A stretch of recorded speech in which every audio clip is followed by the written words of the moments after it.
And now, live from San Antonio, Mike Taylor.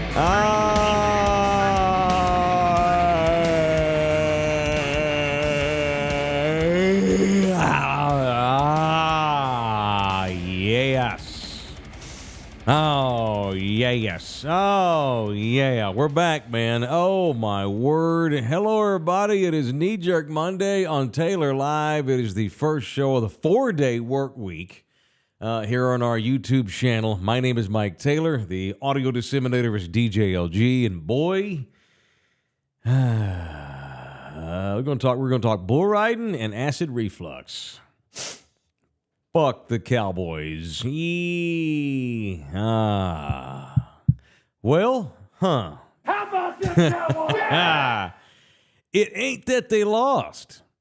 I can deal with losing. You're going to lose, man. It happens in the NFL, where 2 or 3 teams at the top, 2 or 3 shitty teams at the bottom. Everybody else is generally the same, and so you're going to get beat.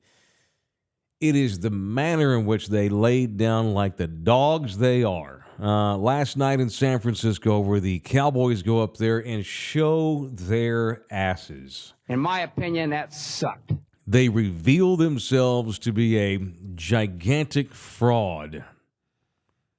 The permafrost of Cowboy underachievement continues into year 20, whatever the hell we're in. This is, once again, stop me if you've heard me say this over the years, this is who they are, and that is what they do last night. They go up there. Garbage. And I don't care if it's 21-20, hard fart loss, I can deal with that. You're on the road, you're playing a team that you're not better than, who played terrific. But therein lies one of the fundamental issues we see with the Cowboys year in and year out, where when they go up and play somebody who actually gets coached up, and they play somebody who's got players with a set of nads,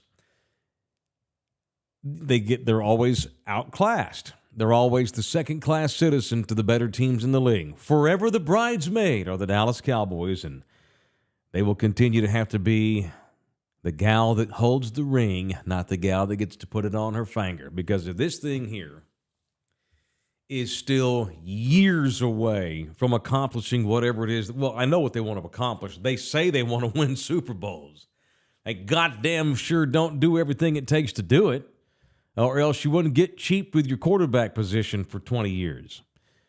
They do not do all of the things that the Cowboys, well, they do not do all of the things that a team that wants to win the championship does.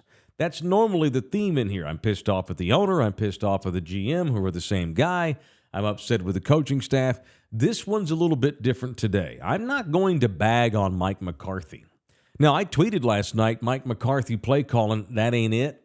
Hey, Twitter world. And a lot of y'all took that, and I was mad tweeting last night in between beers.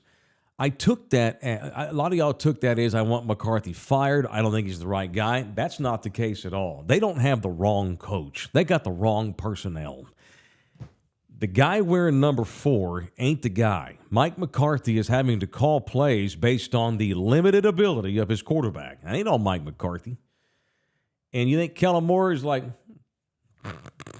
yeah, but Kellen Moore with his milk and cookies in his apartment that's probably got SpongeBob SquarePants posters up on the living room wall last night laughing. Guess where the Cowboys play next week? The Chargers. You think Kellen Moore wants to hang 50 on their ass with Justin Herbert? You bet your ass he does.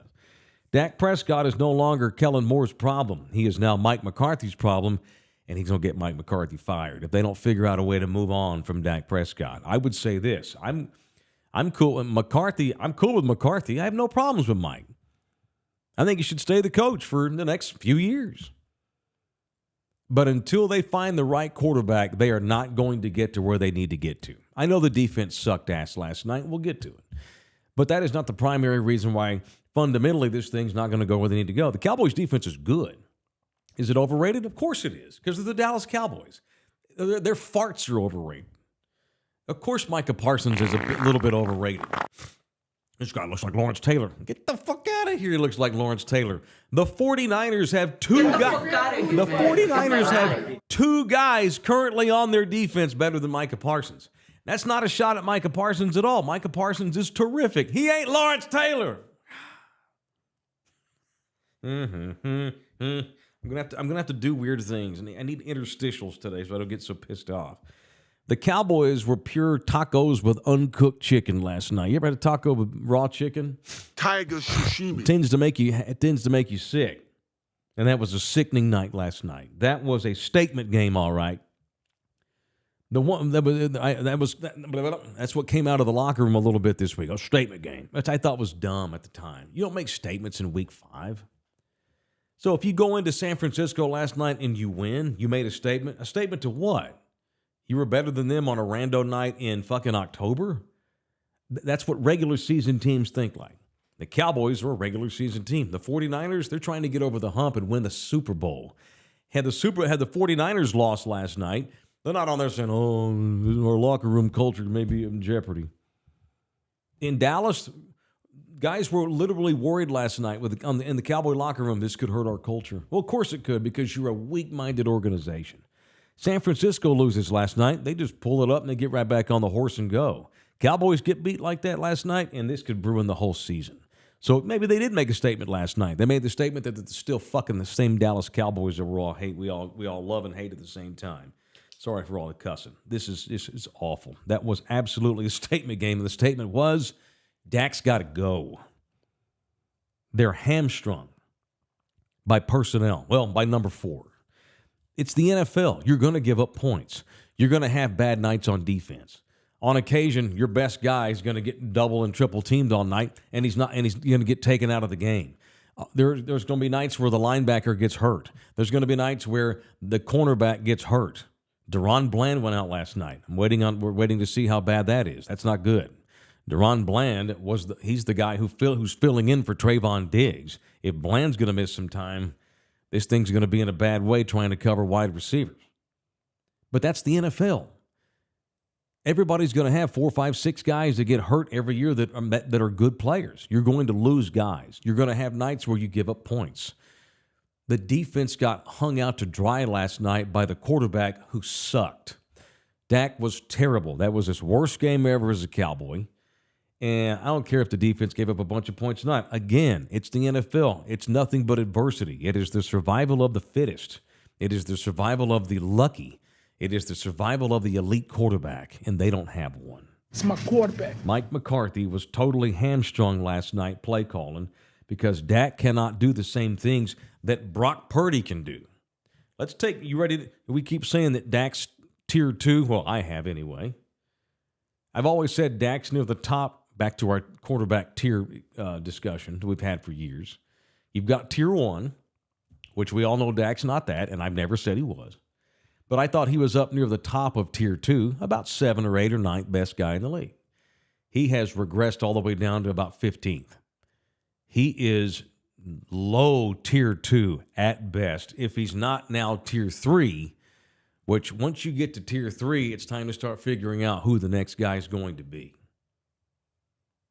Brock Purdy is twice the player Dak Prescott is. When you throw in all of the things, I don't give a shit if he's 5'9". I don't care if he can't throw the ball more than 50 yards. He's sensational. Brock Purdy is terrific. He runs the shit out of that Shanahan system, and they may win the title this year. He's awesome. And I'm not saying he's a Hall of Famer. I'm not saying Purdy's Joe Montana, but he looks like Joe out there because Joe was kind of smaller in stature. And they ran that Bill Walsh, dink and doink, West Coast offense, lull you, and then they hit you big 2 or 3 times a night and embarrass you. And he's just terrific. I got ass whipped last night with Collinsworth continuing to reference him being the last guy in the draft. You know, this is just an amazing story. It's incredible. I've never seen anything like it. Okay, cool. Accept that it's a great story. It's the kid's in his second year. He's now 10-0 since he's become the starter in the regular season, and he's 2-1 in the postseason. Let's move on from how great a story he is, and let's just admit Brock Purdy's a badass. He's good. I'm not saying he's tier 1, but he's really, really, really good. He's a shit ton smarter than Dak Prescott is, and Dak's in year 9. He's great. So Mike McCarthy is hamstrung by his quarterback. It is hard to criticize or even judge. I don't know if McCarthy's calling a good game because I'm going to give Mike the benefit of the doubt because he's limited by who he's got. He just is. And it ain't good. Fix this shit, Rich. And I don't want poor, and look, Mike's gained weight too, boy. I'm worried. I'm concerned for the man's health. He lost 50 pounds last year because he took up boxing. Oh, wait. Oh, boy. He is girthy. It's in all the wrong places. I'm sorry, I'm fat shaming the head coach of the Cowboys. It's not even his fault. I feel bad for the guy. Well, to an extent. I feel bad for him to an extent. Because he took the job. Nobody made you work for the Joneses. You chose to. But Mike's not the problem. I don't want him to drop dead on the field with a heart arrhythmia because he's stressed out because he knows he's probably going to get shit canned because Dak be done. Dak is done.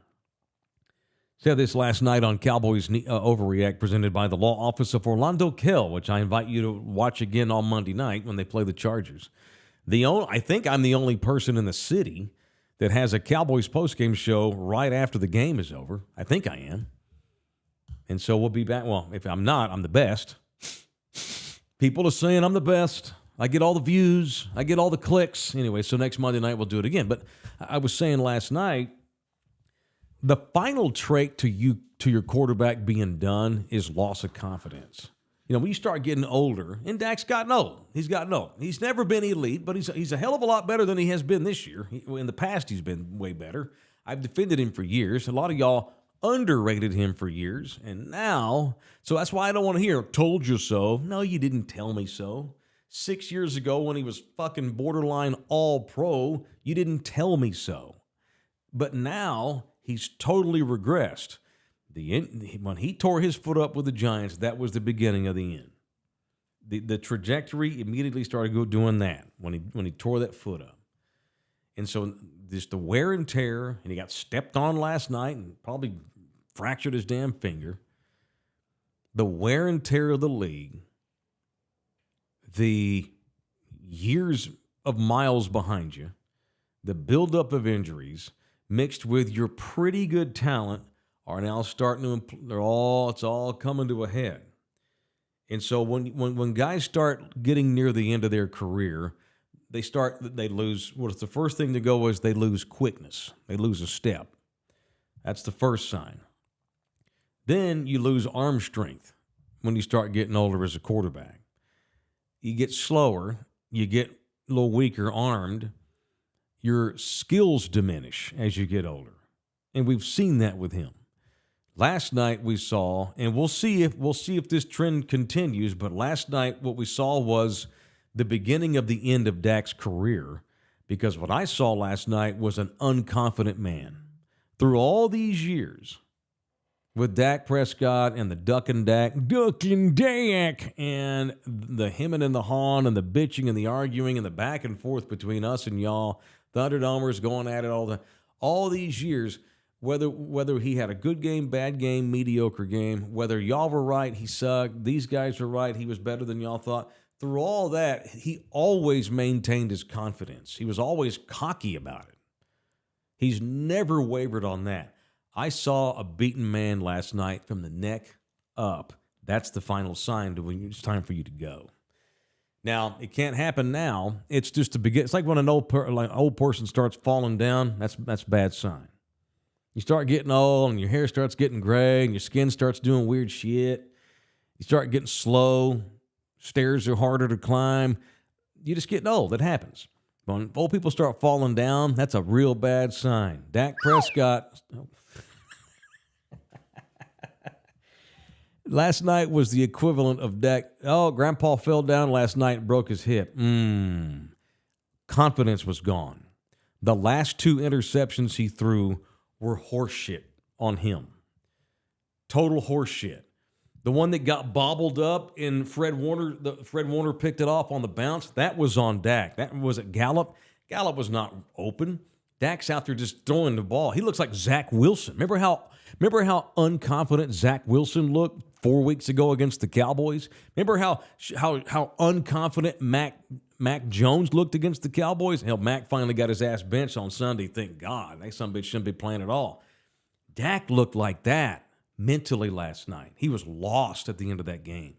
Frustrated and unconfident and unsure. The last interception, he just threw the shit out of it to nobody but the San Francisco safety. That's a guy that last night lost confidence. Now, that doesn't mean he can't get it back for the Chargers game, but then it gets back to, but he still has physical limitations, whether he has confidence or not. This is the beginning of the end of Dak Prescott's career. He is done. Whatever he was going to do in the NFL, he's already done it. And now it's a matter of how do they start the process of getting him out of here? Because they can't now. They're stuck with him. He's going to be the guy this year and most likely next. They've been wanting to give him a contract extension all year so they can lower his cap hit. And whether he's the starter in 4 years or not, they were willing to keep him on the team, maybe as a veteran backup, to get him to lower his pay, and he won't do it. He's refused to do it all year. I almost wonder if the Cowboys shouldn't just consider eating the $59 million cap hit next year, which is his last year of the contract, which was unthinkable 6 months ago. I think it may be time for the Cowboys to sit down, and I don't know if they can, because you still have to pay everybody else. They're going to have to pay Micah Parsons. Well, they think they have to pay Micah Parsons. I don't think they have to pay Micah Parsons. You can franchise Micah 2 years in a row, and if he gets pissed off, fuck him. It's the NFL. That's the way it's set up to protect teams. Franchise tag Mike Parsons. Worry about his extension later. Make Micah Parsons prove that he'll be able to show up in all of the games, not just the shitty Jets game and the shitty Patriots game. Oh, we go to San Francisco and you don't make one goddamn tackle to the end of the third quarter. Maybe we shouldn't give the son of a bitch the extension of the lifetime. I'm not saying they shouldn't re-sign him, but he ain't Lawrence Effin Taylor. He ain't even Nick Bosa. He ain't even the best edge rusher on the field last night. Bosa's better than Micah. And I'm not bashing Micah. He's terrific. But this typical Cowboys fan bullshit where we're going to label everybody the greatest of all time because they have a couple of good seasons is outrageous. They don't have to extend Micah Parsons. The rules are set up. You don't have to. They can let Micah go in free agency, and that doesn't mean that they're going to go 0-17 either, because edge rushers don't win championships. Elite quarterbacks do. It don't matter if you do have Lawrence Taylor. You ain't going to win what you want to win with LT playing outside edge if you don't have the right quarterback. If you don't have the right quarterback, you're wasting your time paying anybody. I would rather suck for 9 years trying to get that elite QB, then you can start paying other guys. Because it's all wasted time. It's wasted money if you don't have the right quarterback, and they don't. They don't. They just don't. That was pure football herpes last night. The whole thing melted down. The defense will improve. But again, in the NFL, you have bad nights. You have bad nights. But when the quarterback is non-competitive, it's a throwaway. It's a wash. Sorry, I got muckles. I did have acid reflux last night. I ate way too many hot wings, drank too much beer. It's the Cowboys' fault. I got pissed off. You ever anger eat? I don't think you do that, do you? I got to watch myself doing it. I get pissed off. If I get anxious or pissed, I tend to eat too much. Like I'm just like start eating and I'm not thinking about it because I'm pissed off. It's just like a habit. I ate way too many lemon peppered wings last night. And slam way too much. Well, those are terrible for you. Well, I know it's just pure butter. I know. But it's fine to eat 6 of them. You just shouldn't eat 26 of them. That's the problem. I'm going to look like Mike McCarthy. And I had real strong German beer last night, and then washed that all down with banana pudding. And then woke up about 3 o'clock this morning and had to go take 10 Tums because I had such terrible acid reflux. Blame the fucking Cowboys. Blame the damn Cowboys. And see, I'm right back to where I was years ago. See, I used to expend too much anger, too much negative energy over the Cowboys. They pissed me off all the time. Then I got to the point late in Romo's career where I quit getting so pissed off at the Cowboys, right? And like the last several years, I've handled it pretty well. I haven't allowed the Cowboys to make me make bad decisions. That's on my acid reflux is absolutely Dak's fault. And that's on me. I got to control it. But it's been a long time since I had a meltdown like that. I was pissed off last night. Nina caught me flipping off the television screen and decided to post it on Twitter last night, which was unfortunate. Okay. I thought you were about to say something else. What were you about to say? You started out with Nina caught me. Oh, jerking off in the bathroom? You said flipping off, but yeah. No. Yeah. She don't care if I do that. Do it in front of her. But no, I just got angry last night and just overdrank and overeat. And that's on me. I can't do that. I'm not going to let the Dallas fucking Cowboys mess my health up. And I did last night. So today I got to eat clean, bro. Got to eat clean. Had bran cereal. Got to get your fiber in, bro. Probably get a salad and a juice. Have a salad and a juice for lunch, Holmes. Got to stay hydrated, too. This is water. Slamming water, bro. Because that fuckers woke me up at 3 a.m. because I had real bad acid reflux.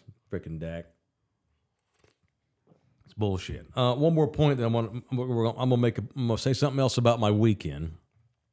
We'll finish up with some Cowboys bullshit. A lot of y'all are chatting in here. I appreciate that. We'll run through some of that too. I'm gonna make a point about Trey Lance in a second. But first, this part of the show, the opening rant brought to you by R&R Auto Glass, the official auto glass company of Thunderdome and Mike Taylor. If you are in a wreck, if you get pissed off at the Cowboys and you punch a hole through your windshield, well, that's unfortunate. They can't treat your cuts, but they can treat your glass and fix it quick. Go on there and tell them I sent you in there. They'll give you a Taylor Especial. They are right there by the airport at 281 in Tacoma. Janet and Rick and those boys in there is a Poodle San Antonio, husband and wife, family-owned and operated business.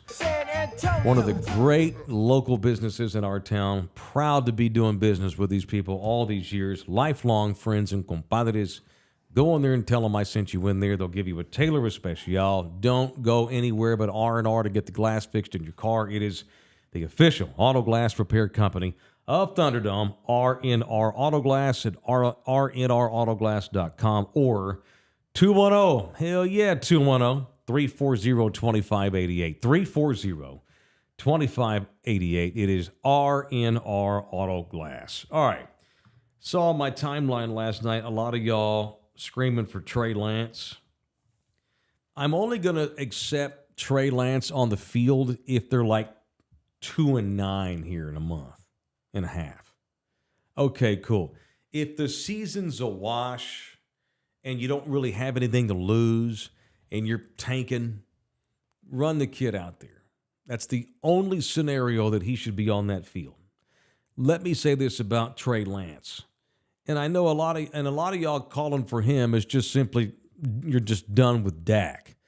Trey Lance is not the answer, and I'm going to say that confidently. It is so rare, especially in modern NFL football, that guys figure it out later in their careers. The one guy that comes to mind, maybe somebody will help me out with another one, Geno Smith. I am stunned by Geno's emergence late in his career. He's always just been a backup, a pretty good one, but a backup. He goes up to Seattle, leads them to the postseason in that division with the 49ers and the Rams. And fucking Pete Carroll, he's so good. Geno goes up there and plays like a Pro Bowler. And they give him this big contract extension, and I'm like, whoa, damn. And it was only like, well, Geno's deal was like, 3 years and $39 million or something like that. So it wasn't like they gave him, he didn't get what Brock Purdy's going to get here in a couple of years. He didn't get what Justin Herbert got, but Geno had a late career emergence. But that is so rare. I do not think Trey Lance is going to be Geno Smith. Maybe, but most probably not. I'm begging you, Thunderdome, if you want to avoid future acid reflux nights, do not put a lot of faith in Trey Lance. Cool, maybe they run him out there at some point just to see, get look-see, as Jerry would say. But boy, don't put faith in him. Do you think the San Francisco 49ers, as awesome as that organization is top to bottom, granted, they traded a lot of first-round picks to get Trey Lance, and that's unfortunate. No one's perfect. But outside of that, they're a terrific organization. Do you really think the 49ers are going to trade a quarterback to the Cowboys, an arch nemesis in their own conference, if they thought Trey Lance could play a lick? There's no way.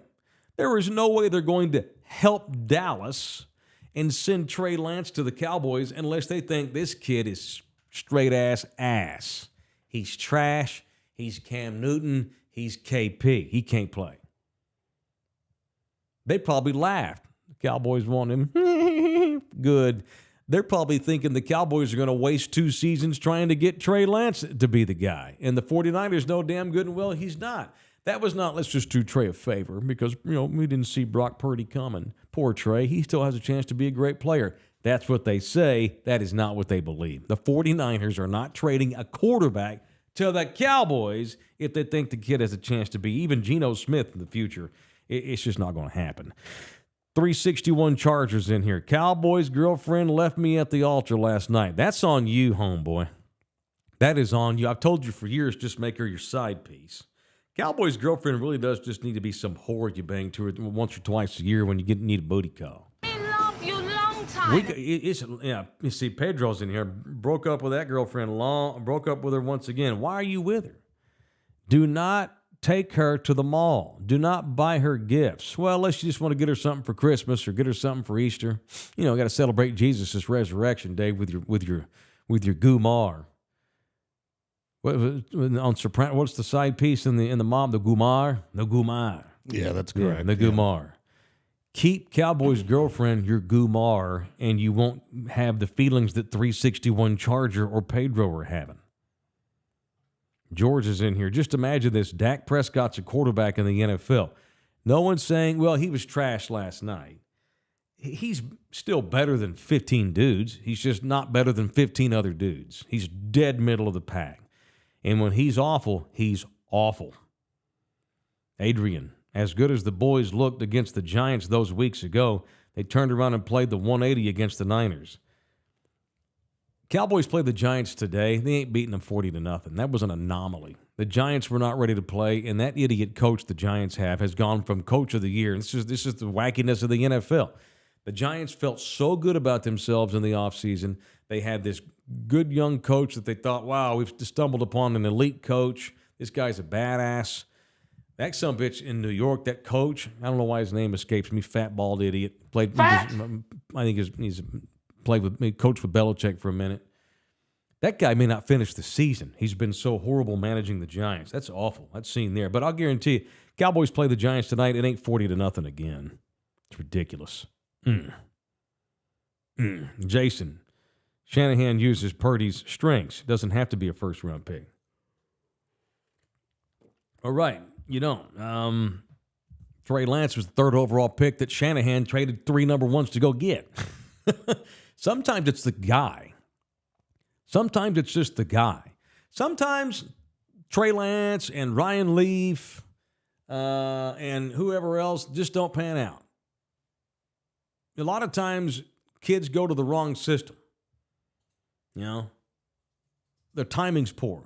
C.J. Stroud, this kid in Houston who's looking real good, even though the Texans suffered a setback yesterday against Atlanta.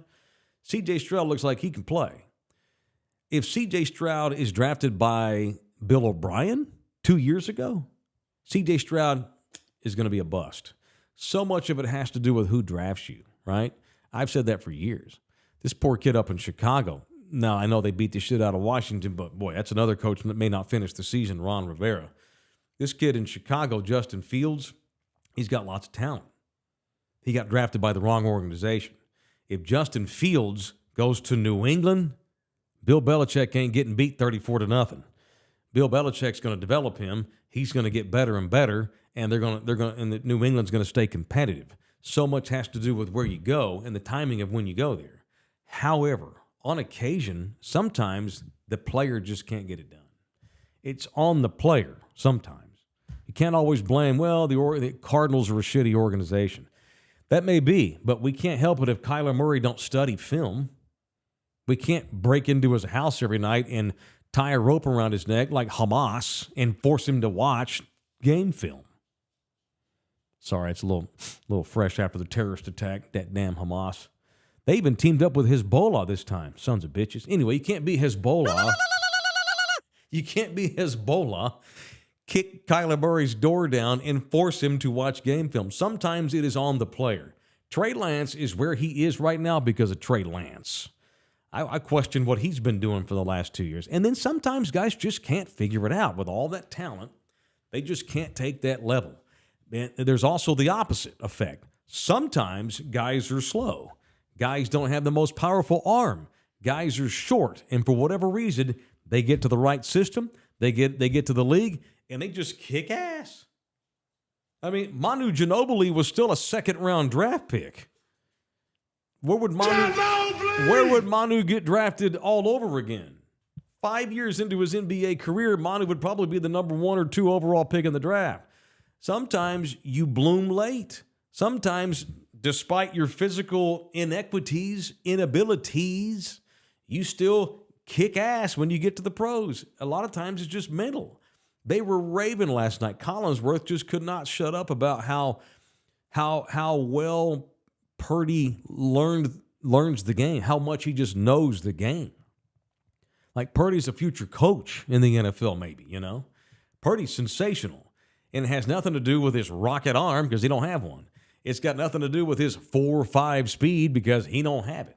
It's got nothing to do with his 6'4" Greek statue god body because he ain't got that. He looks like my ass out there, but he's just so smart. He has enough ability to get it done with those football brains he's got, and you see the result with the right organization. That's the same organization that whiffed on Trey Lance. Maybe they didn't whiff on Trey Lance. Maybe Trey Lance whiffed on them. So this whole let's get Trey Lance's ass out there, I'm only willing to do that if the Cowboys are 2-9 here in 6 weeks or whatever. Well, I don't know what the math is. I just don't trust. I don't think Trey Lance is ever going to be good no matter where he plays. All right, show also brought to you by San Antonio City Soccer, the official soccer club of Thunderdome and Mike Taylor. It is San Antonio City Soccer. Sponsorship packages are available now. We got one field left to get sponsored. I'd like to get that done and get that off by conscience before the fall league gets rolling. They got big tournaments they're scheduling. This is the premier, ultimate soccer youth club in town. They got over 1,500 kids that play in that league that range from like age 4 all the way up into college level. High-tone, traveling, badass teams going to college, and little honeybees running around with no understanding of the game. All levels, all ages. It is San Antonio City Soccer Club, the official soccer club of us. It is San Antonio City Soccer Club. All right, I got more on the Cowboys, but I need to break this up here because I'm going to have an aneurysm. So let me tell you about what we did on. So I wasn't sure how the Cowboy game was going to go. I anticipated a loss, like most of us did. Just didn't see them getting their ass kicked like that. But Saturday night, I didn't want to think about the Cowboys or nothing. We wanted to do something completely different. One of my other favorite sports in this world is bull riding. Saturday night, me and Nina went up to Fort Worth and picked up my 22-year-old and the boyfriend, and took Nina's son with us, and we went to see the Professional Bull Riders Team Series event in Fort Worth in my hometown at LG's new favorite arena, Dickey's Arena, his new favorite. That's at Dickey's. And so, dude, I'm just lucky. My buddy is the CEO of the team. His name's JJ. And I asked him for tickets. And I figured we'd get pretty good seats. It's my boy. He's the CEO of the team. I got a little hookup. I'm thinking, we're going to have pretty good seats. He had us literally behind the gate. Dirt side, as they call it in bull riding and rodeoing. Of course they do. Dirt side. Yeah. Literally behind the gate, dude. Was that clown there? He's supposed to have retired. I've got good news for you. He retired. Yeah, I heard about that. They got this little young Priss Pants out there now. He looks like Justin Timberlake. Is he cringy? Pretty cringy, but not like the guy you hated. And I still maintain you hated him more than he deserved to be hated because you were tripping balls on mushrooms. That's not true. I was drunk. I mean, you were drunk. Nonetheless, he was like hitting on the girls in the audience, like the college girls. Like the whole show was him hitting on the college girls. LG wanted to Hezbollah, the former clown of PBR Team Series, and that old man retired as a Hall of Famer. Hey, don't get mad at me. These whack jobs are going to cause World War III. I'm going to make fun of them all. I'm sorry. No disrespect to the rodeo clown community. I thought we were offending But how Muslims. do you become a Hall of Fame rodeo clown? I mean, come on now. You entertain the kids like the Coyote, man. He wasn't entertaining the kids. The Coyote's that a night. Hall of Famer. That's for sure. Okay, well, they have a new clown. You'll be happy to know he's a young kid, probably 25, and he's a real slick dancer, and that was fun. But we were literally behind the bars. Like the bulls would come running right by us, and I could reach out and touch one if I wanted to. That's how close we were. It was amazing. And so I didn't want to. I was so enthralled with it. I had such a great time. I didn't roll on a lot, but I did get one.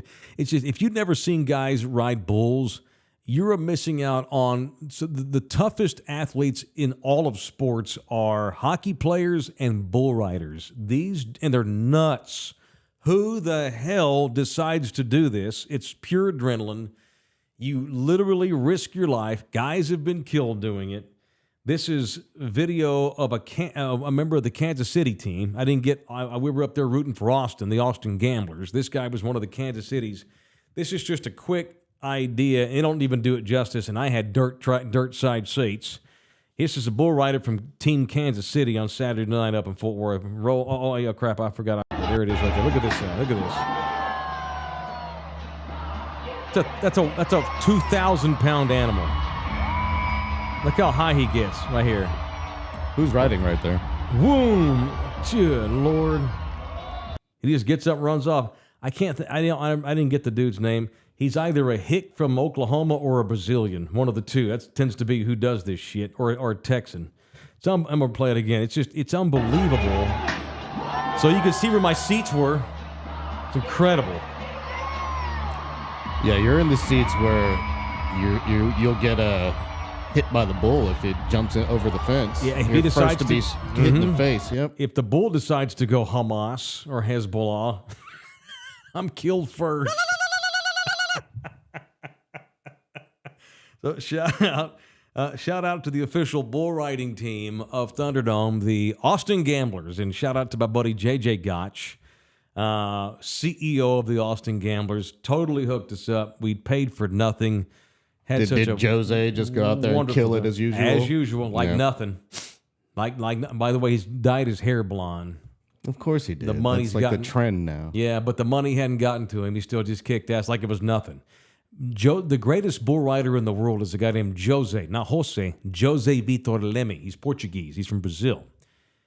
He ain't Portuguese. Watch it now. He's Brazilian. Yes. He speaks Portuguese. He was colonized by the Portuguese. My bad. That's like calling an American an Englishman. My bad. Yep. That's like calling Indonesia the Dutch East Indies. Hey, my bad. Sorry. Well, he should get his own fucking language then. He don't want to be Portuguese because he damn sure speaks it. Anyway. So Jose Vitor Leme, the fine Brazilian who was colonized and butchered by the Portuguese, his people, goes out there and rides bulls like you and I drive a car. It's ridiculous, but everybody else struggles. It was incredible. One kid that played for the Gamblers, this poor kid, he gets bucked off, but his hand gets stuck because he had his hand tied. They tie their hands, when they're riding. And so he gets flipped off, but he couldn't get his wrist loosened, right? And the bull starts running in circles so he's literally on the side of the bull now, on the ground, standing up with his arms stuck up on the bull, trying to get loose, and the bull's like trying to whip his ass away from him. So the bull starts going in circles. And so this poor kid, his name is Zeke Mitchell. He's a Texan. He has to start running in circles with the bull, like screaming at the fucking, like those guys that not the clowns, but those guys that like they try to come get you off and they like get the bull away from the rider. Those guys, yeah, the decoys. And he's screaming at the decoys, and they're just trying, like, it's just fucking frantic, and it's right in front of us. I thought we were going to see Zeke get killed right there in front of us because they finally get his hand loose. Well, give the man a hand. And Zeke was pissed off. Because it could have got him killed. One guy that was a writer for Kansas City, a guy named Chase Outlaw. If you get some time today, go Google Chase Outlaw X-ray face. Ooh. Chase Outlaw writes for Kansas City. Literally half his jaw, his lower jaw, and his entire plate on his right orbital is metal. Yeah, and you got on top of one of those, or almost got on top of one of those. No, you did get on top of one. With no helmet, dude. No helmet. Chase Outlaw years ago didn't wear a helmet. He damn sure does now. And he got bucked forward as the bull was going backward. Like the body went up and Chase went forward and Chase's face smashed on the back of the bull. And if you go look there's video on YouTube, you'll see his jaw sticking out of his face like this. You'll see two big pieces of bone. Yeah, I'm not going to look at that It's his lower jaw. But you go look up his X-ray, and it'll show you all the plates and shit. I don't even know if I want to see that. Yeah, it's bad. Yeah. Its face is a death like shit. But did Chase retire? Fuck no. He's back out there last night. Let's go. Come on. Let's go. And he got hurt. Of course, his name is Chase Outlaw. Chase Outlaw. You get the fuck back up on the bull. I'm going to tell you this, too. You don't want to have a fucking fight in a bar with Chase Outlaw. He's about this tall. He'd whip your ass from one end of that goddamn room to the other because he don't feel pain. Although he did Saturday night. So he got stomped on by the bull. And this was the face injury? It's face injury. Oof. Guy got his leg stomped. And we have not seen an update. And it happened Saturday night. They took his ass straight to the hospital. This is how close we were. You could hear him.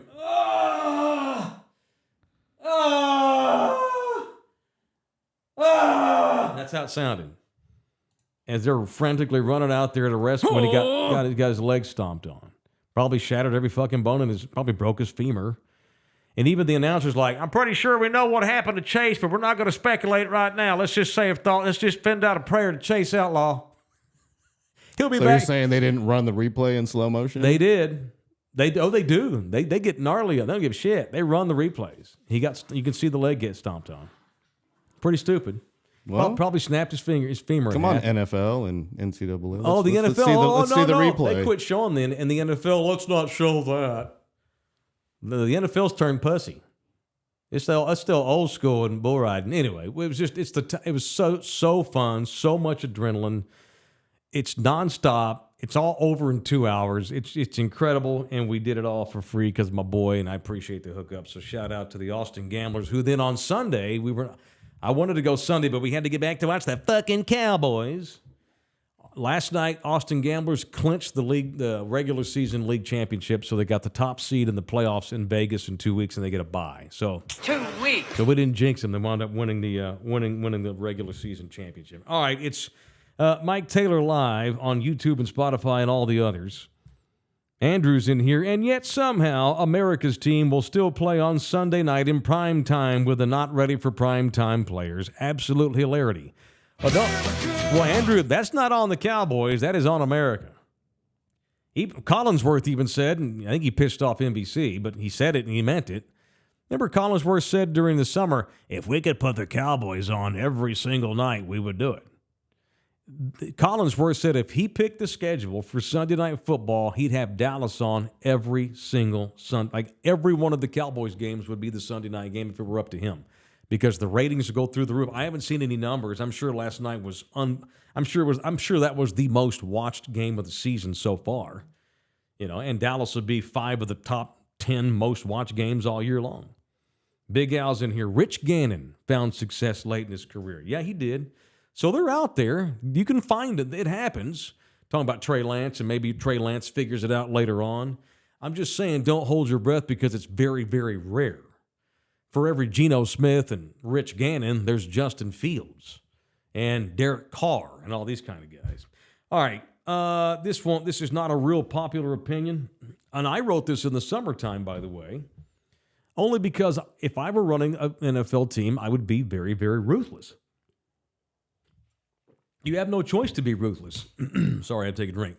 You don't have any choice in the NFL but to be ruthless if you want to win the title with your personnel. You cannot get to know your personnel. Like John Lynch last night down there high-fiving guys on the team. That's fine, but I wouldn't do that very often. Because these are still your employees. These are just gladiators that you are hiring to feed to the lions and then go get new gladiators when they get eaten. You have to handle your team ruthlessly, which is why I'm going to say this, and I've said it again, and I'm probably the only guy that I know of that said it. I'm sure others have. I just haven't seen it. Just because Micah Parsons is really, really good, that does not mean you have, they've got to pay Micah. No, they don't. You don't have to pay anyone except the quarterback if he's good enough. You ain't got to pay Micah Parsons. Nick Bosa is terrific. Fred Warner is terrific. If they win the Super Bowl this year in San Francisco, Nick Bosa will have a lot to do with it, but he won't be the reason.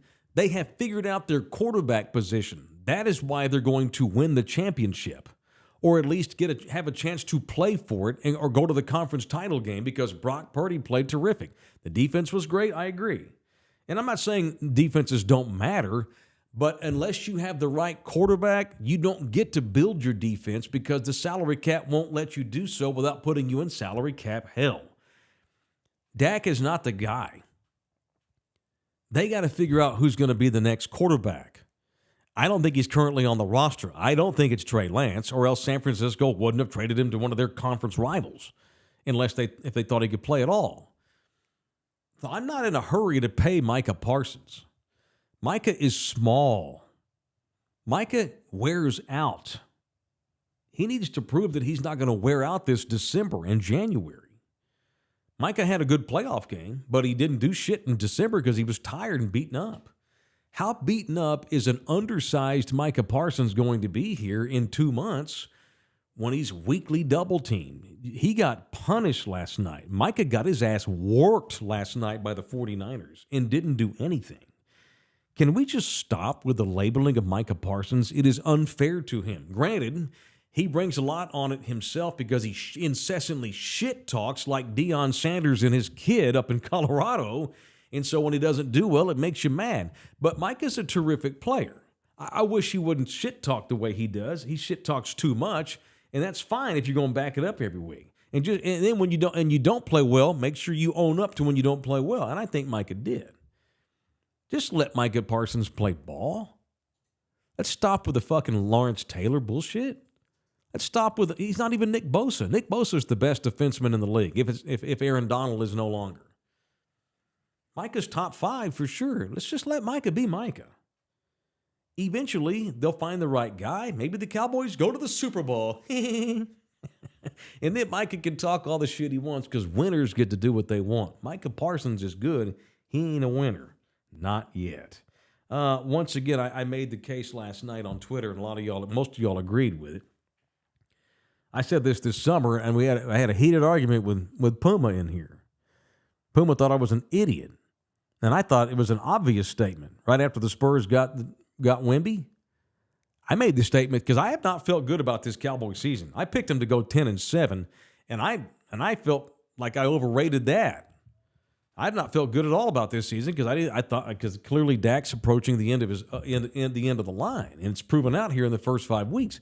I made the statement of the summer that I thought, and I said this was not, Puma was like, oh, you're just making up stupid-ass radio topics. No, I'm not. I'm not trying to just it wasn't clickbait. I mean this. I think the Spurs are going to win the NBA title before the Cowboys win the Super Bowl again. That seems obvious. It seems obvious. The Spurs are going to win the NBA championship. I mean, don't you trust that? If Wemby is 80% of what the world thinks he's going to be, with as awesome as the Spurs are at managing talent, managing their organization, shit, the Spurs are the New England Patriots. They're the San Francisco 49ers of managing their organization. They sucked for the last 2 years because they lost all their good players and they had to rebuild. And it took them 2 years. Most teams take 10.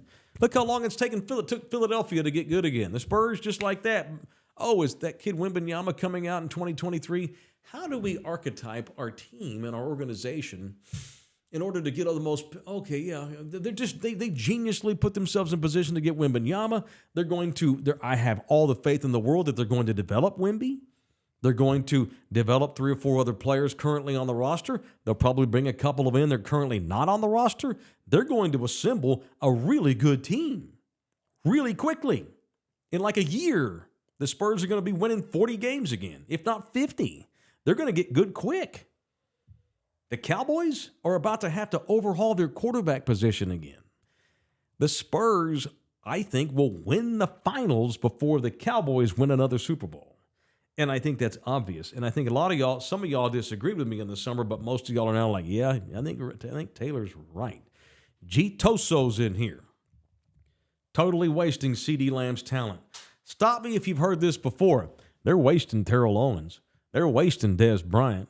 They're wasting this guy. They're wasting that guy. They're wasting this guy. They're wasting Zeke Elliott.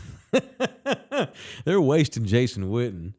Stop me if you've heard that before. Whoever the best wide receiver is, the Cowboys are wasting him. Yeah, we've heard that before. I've got numbers on CD. CeeDee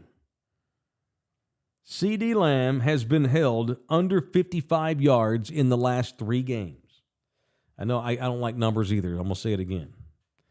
CeeDee Lamb has been held under 55 yards in the last 3 games. Our boy R.J. Ochoa from Blogging the Boys tweeted this morning, the last time that CeeDee Lamb had fewer than 55 yards in 3 straight games in the same season was week 12, 13, and 14 of his rookie season in 2020. CD got pissed off last night and was bitching on the sideline, and I don't blame him a lick. Not one lick. Now, don't go over there and punch people. Don't call Dak Prescott's dead mother a blank word, but I got no problem with CD expressing frustration. I don't blame him at all. And the running theme over the years has always been, we got Dak's back. He's our guy. I just don't see how any Cowboys player, and I know when you're on the team, you're getting paid, you love the Joneses, they've taken care of my family, I'm a Cowboy. They're real close. But you can be good friends with somebody, you can respect somebody's leadership, but that don't mean that they're as good as they once were. Dak Prescott is no longer as good as he was. We can debate how good he was, but he's not as good as that. And any Cowboy with a brain in his skull got on that airplane last night and flew overnight home bleary-eyed this morning trying to wake up and go watch film or go get recovery up at the training facility. Any Cowboy with a brain in his head knows Dak's done.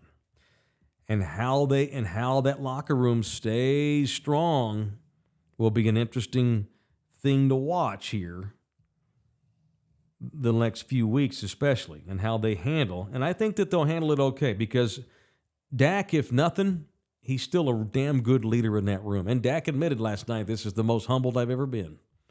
Not good. He lost his confidence.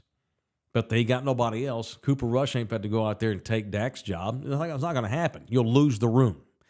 The only way you play Trey Lance is if you're 2-9 here in a few weeks or Dak gets hurt. So we're right back to those old acrid feelings we used to have about the Cowboys when we had no faith, no trust. But at least now it's not because the organization it's as dysfunctional as it once was. This is not on Jerry Jones. This is not on Mike McCarthy. This is on players. The players are not doing their fucking job. Like I said earlier, sometimes you trade 3 number 1 draft picks, you take the golden boy 3rd overall, and the kid don't work out. It wasn't that you didn't coach him up. The kid didn't work out. Sometimes you take a flyer on Brock Purdy at the very end of the draft. Well, he knows the game. All he ever does is win. He's got moxie. He's like Major Applewhite. Fuck it. Well, it's the last pick in the draft. Let's go for it. And the kid winds up taking you to the NFC Championship game his rookie year, and now he looks like Joe Montana this year. Sometimes the players got to make the plays. It ain't on McCarthy. It ain't on Jerry. This is on Dak. Dak's gotten old. He's diminished. And last night he lost his confidence. How they handle that going forth remains to be seen. All right. What I said about the Spurs a second ago, I got one more point to make, but first our show also brought to you by Live Oak Vodka, the official vodka of Mike Taylor Live. If you're interested in vodka, let me see if I can't get you interested in Live Oak Vodka, not just because it's ours, it's good. It's super easy to drink. It's easy to drink straight, just maybe a little tonic water, just a splash of club soda, a little bit of lemon or whatever. That's all I need. It's healthier. I drank a shit ton of German beer last night, was up with freaking acid reflux. And I like German beer, but I drank too much of it. That don't happen with vodka. Some of y'all can't hold your vodka, but vodka is easier. To me, it's easier to drink. It's healthy. What does it say? The clearer the booze, the less bad it is for you. Yeah, so that's why people, you millennials, drink vodka and tequila all the time because it's clearer. If you don't stay healthy, it's healthy. And it's also Texas distilled down in Beeville at Coastal Bend Distilling. It is the healthy for you Live Oak Vodka, the official vodka of us. Okay, I also, this weekend, I was a busy bee. I was on with Jeff Garcia from Locked On Spurs. No one told me. Hey, it's going to run here. I think it's been released this morning on that Kins 5 from my hotel with my laptop in bad lighting. LG, don't watch because you're going to be upset with how awful I'm sure the quality of it is. I'm going to post it out here in a minute, but I was a guest on Locked On Spurs. And we talk about expectations for wins, expectations for development. And then he started getting nosy about my radio career and all this kind of thing. But it was good. Jeff's a good dude. I respect Jeff Garcia a lot. He's a baller. He's a podcaster. So you're saying you actually talked basketball? A little, sure. Yeah. A lot of it. And then you took over the show and made it all about you? Well, he asked me. I'm a humble guy. I don't like to always talk about me. He forced me to. Once again, he threatened a Hezbollah on my house if I didn't talk about me, LG. So I felt compelled to oblige him, and I had to. So if you want to watch me talk about me, and you want to see me talk about this upcoming season, I'm going to post it out here on my socials here in a minute. So thanks to the boys at Locked On for reaching out, and I didn't even cuss, knowing that these things all get put on kins5.com. So I was very respectful. But I was me, and I gave all my same old opinions that I'm going to give. I don't change who I am. I may not cuss, which is fine. I can have a conversation about ball without cursing. It's possible. It's not easy for me, but I can do it. All right, so that's where we'll leave you be for the day. Tomorrow is Ass Whip Tuesday, live at 10 a.m. Just so you can be thinking ahead on all of the things that I'm into these days. We're going to have another edition of 3 Cents Podcast with me and Cleto. and Ernie on Wednesday. We'll give you a definitive time later today or tomorrow. And then, of course, I've got Pickles for Dinner with Nina on Thursday night, which I'm sure she will talk about my farting habits or my brushing habits or whatever, or my lack of hygiene, which is always fun. Last week, she decided to reveal a bunch of stuff about our sex life. So who knows? It's all fair game on Pickles for Dinner. But for Mike Taylor Live, we done. We'll see you boys in here mañana. Love you hard. Thank you for subscribing. You members, thank you hard for becoming a member. More members-only content coming also this week, too. Let's get started. It's Monday. Got a good week of work. Let's kick ass. See y'all mañana.